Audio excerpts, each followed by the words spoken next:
the need of energy for AI is going to be substantial. Every business is going to benefit from AI. So yeah, AI needs capital, AI needs energy. I still believe the most important thing is what we need to do for our clients.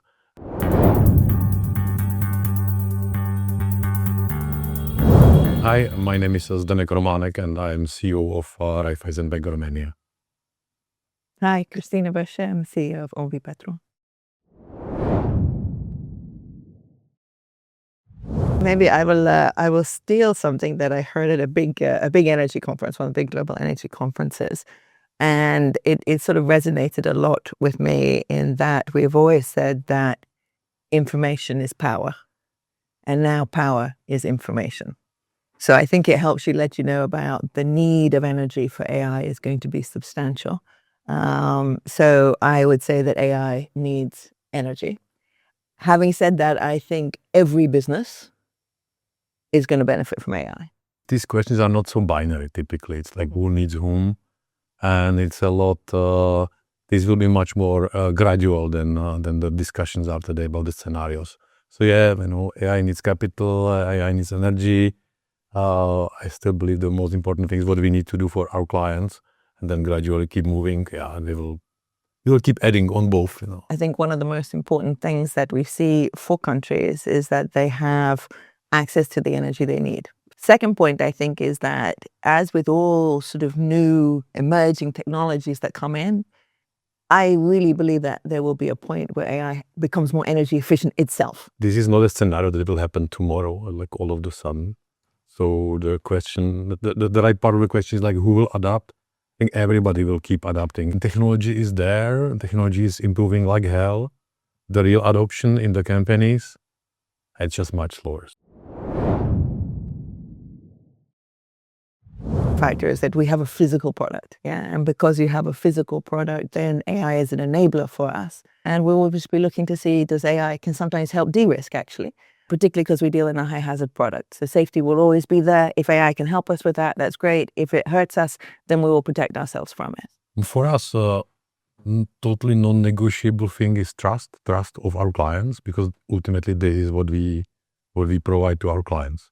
So whatever new technology we are bringing in, including AI, this is still basically non-negotiable. On top of whatever technology, including AI, it's we said our brain and our soul, and values and strategy. It's something which we would never delegate. Right. I mean, AI can do some decisions, but actually it's doing the easier, lower risk decisions. Yeah. And actually the bigger ones that are left for human decision making.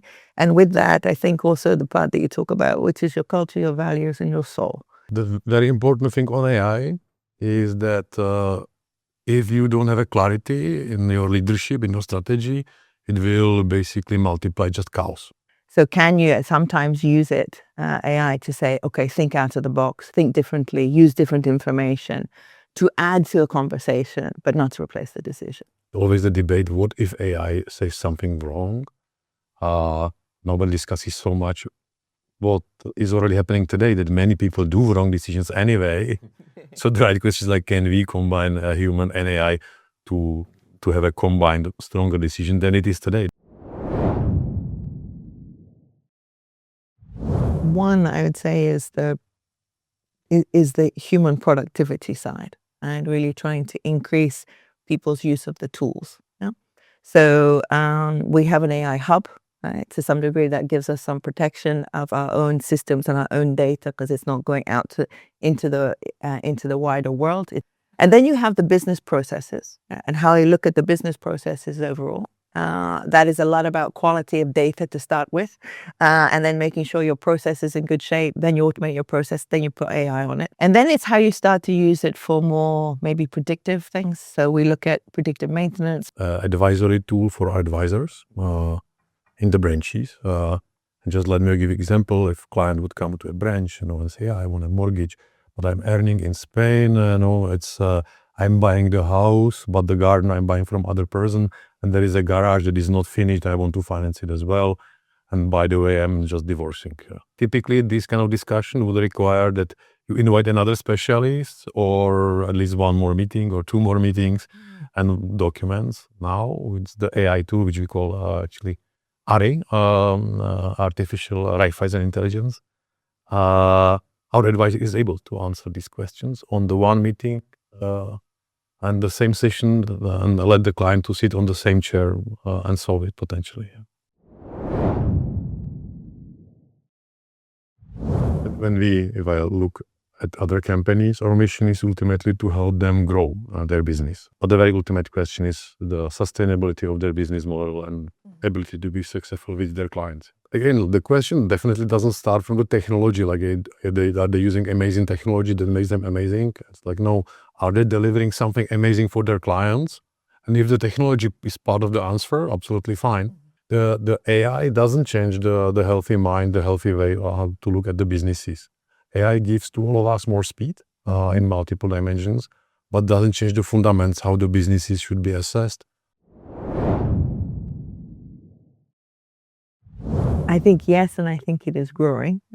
We can see that actually across the world with the planned number of data centers that are going to be put in place. I think we can also see, though, that a lot of the companies that are building data centers, they're very thoughtful about not only the reliability of their energy supply, but also the overall low carbon footprint as well. So yes, AI it's an energy user, and we are there to provide energy. That's our product. Predictive maintenance is something, AI is just going to enhance that. It's just going to, I think it really is about speed. Yeah, that's going to enable that to happen. What we're really talking about, the most fundamental thing with regards to balancing, is actually going to be around power storage and gas-fired power plants. You can then take access to data, because they have lots of data, and then you can make it more optimal, more efficient, all of that, which AI can add to, but it starts with physical assets.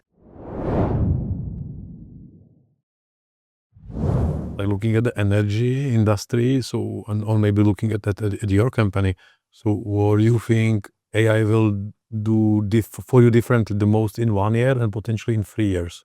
I think that bit will go, to some degree, fastest on the individual productivity side. The longer one, I think, will where you really have got to work the quality of your data. Yeah. So to me, I think it's going to go much more, like we said, really automating the predictive side. Does your data go from being static to dynamic? I think it will be a huge game changer for us, because it's a mindset shift that you have your information always to hand, and then making decisions. In general, like looking at such fascinating project as Neptune, so what will change, or how AI technology will influence project like that? You decide your technology and you put your technology in, and it's going to be there for almost 20 years. Having said that, I think what's really important about Neptune is, so when it's actually in operations and producing the gas, the facility offshore is actually unmanned. Yeah. And we have a fiber optic, and it's actually being controlled from the shore.